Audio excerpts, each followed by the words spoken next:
Kami ajak Anda ke Mahkamah Konstitusi, Saudara. Komisi Pemilihan Umum meminta MK menolak gugatan pasangan Anies Mohaimin terkait hasil pemilu Presiden 2024.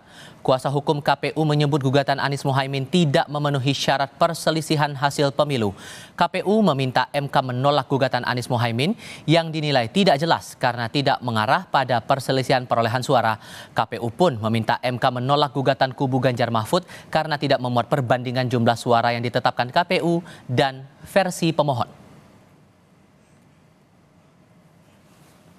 Jikapun dalil pemohon terkait hasil pemilu yang dimasukkan dalam permohonan, pada halaman 16 permohonan hanya memasukkan rekapitulasi suara pemilihan presiden dan wakil presiden yang ditetapkan oleh termohon tanpa menyandingkan dengan hasil perolehan suara menurut pemohon.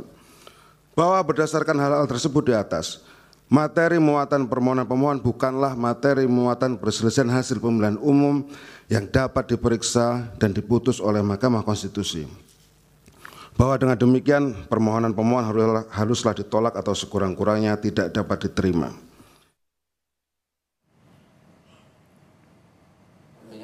Di sisi lain, Ketua Mahkamah Konstitusi Suhartoyo menegur kuasa hukum KPU Hifzil Alim saat memberikan pujian kepada Ketua KPU Hashim Asy'ari di tengah sidang sengketa Pilpres yang tadi.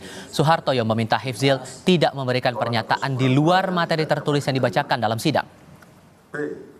Eksepsi format permohon. Meskipun disebut bolak-balik Ketua KPU Hashim Asy'ari, pemilu tetap terlaksana dan akuntabilitas integritas penyelenggaraan pemilu tetap terjaga. Hebat sekali berarti Hashim ini. Kami lanjutkan yang mulia. Yang tertulis Pak, jangan ditambah-tambah begitu. Itu. Siap yang mulia. Siap Sudah, yang mulia. tidak usah. Ya.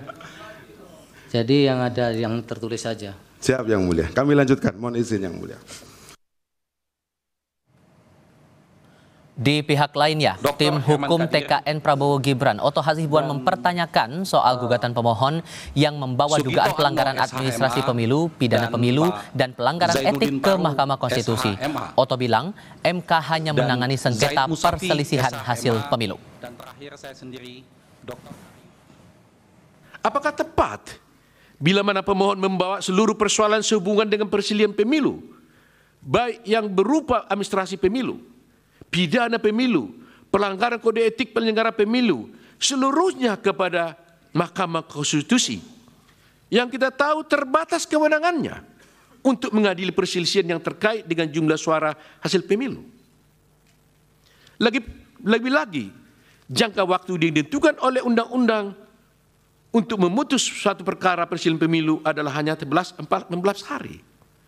Asal dasar itu, hemat kami, permohonan akuo justru merupakan kemunduran dan suatu bentuk ketidakbijakan oleh pemohon yang berpotensi melanggar norma konstitusi.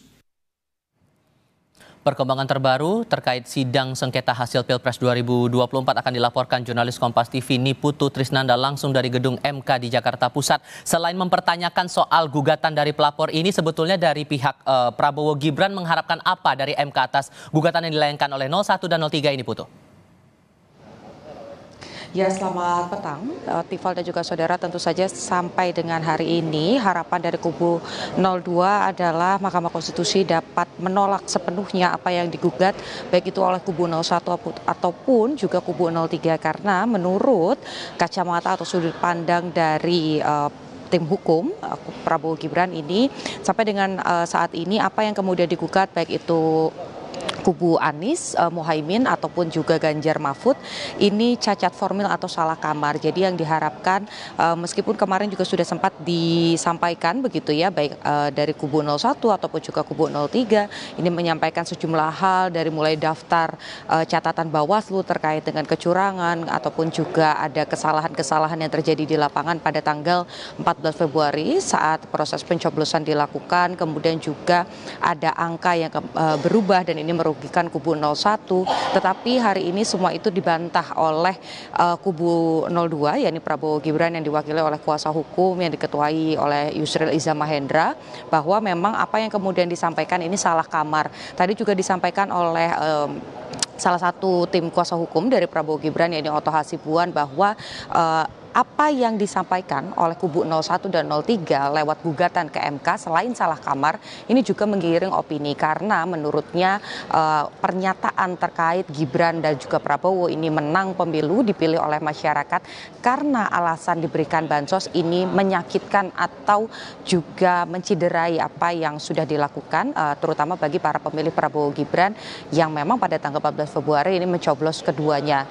Dan yang juga disampaikan oleh Otto Hasibuan adalah ada hal-hal yang kemudian seharusnya ini bukan dilakukan di MK tetapi dilakukan di Bawaslu khususnya jika memang ditemukan ada pelanggaran-pelanggaran dalam proses kampanye ataupun juga pelanggaran-pelanggaran pada saat proses pemilihan suara di tanggal 14 Februari 2024. Selain itu juga apa yang kemudian dipermasalahkan, dipersoalkan soal undang-undang nomor atau pasal 90 terkait batas usia capres dan juga cawapres ini tidak seharusnya dipermasalahkan oleh kubu 01 dan juga kubu 03 karena pada saat pendaftaran ini tidak dipermasalahkan sebelumnya. Tetapi pada saat hasilnya kemudian memenangkan kubu 02 disayangkan oleh tim kuasa hukum dari pasangan 02 ini Prabowo dan Gibran, mengapa kemudian ini menjadi permasalahan terutama terkait dengan keikutsertaan dari Gibran yang mendampingi Prabowo dalam kontestasi.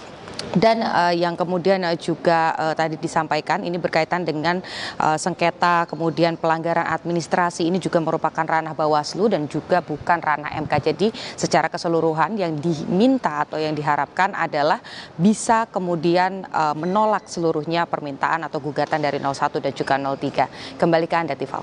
Bagaimana kemudian tanggapan dari penyelenggara pemilu, entah itu KPU dan Bawaslu atas gugatan ini? Kalau Bawaslu memang sampai dengan saat ini sebagai pihak yang dimintai keterangan gitu ya atau pemberi keterangan ini belum memberikan keterangan karena masih menjadi ranah atau kesempatan bagi kubu 02 untuk menjawab terlebih dahulu. Nanti kalau memang dirasa diperlukan keterangan dari Bawaslu baru nanti Majelis Hakim akan mempersilahkan Bawaslu untuk memberikan tanggapan karena cukup banyak catatan dari Bawaslu yang kemarin juga disinggung baik itu oleh kubu 01 ataupun juga kubu 03. Tetapi kalau kita lihat bagaimana pernyataan dari KPU justru yang tadi disampaikan oleh kuasa hukum dari KPU sendiri ini kurang lebih sama meskipun tidak bisa dibilang sepakat juga begitu ya dengan kubu 02 tetapi yang kemudian disampaikan KPU adalah yang disampaikan 01 dan juga 03 ini tidak tepat, seharusnya ini diarahkan ke Bawaslu atau kalau memang ada pidana ini seharusnya diarahkan ke Gakumdu, Pengadilan Negeri ataupun juga Pengadilan Tinggi Urusan Negara. Jadi kalau kita bicara soal apa yang disampaikan oleh KPU tentu ini tidak sepakat dan juga sama memiliki harapan agar majelis ini bisa menolak seluruhnya apa yang digugat baik oleh kubu 01 dan juga kubu 03. Kembali ke Anda di studio, Tifal. Dari Mahkamah Konstitusi Jakarta Pusat, Niputu Trisnanda melaporkan. Terima kasih.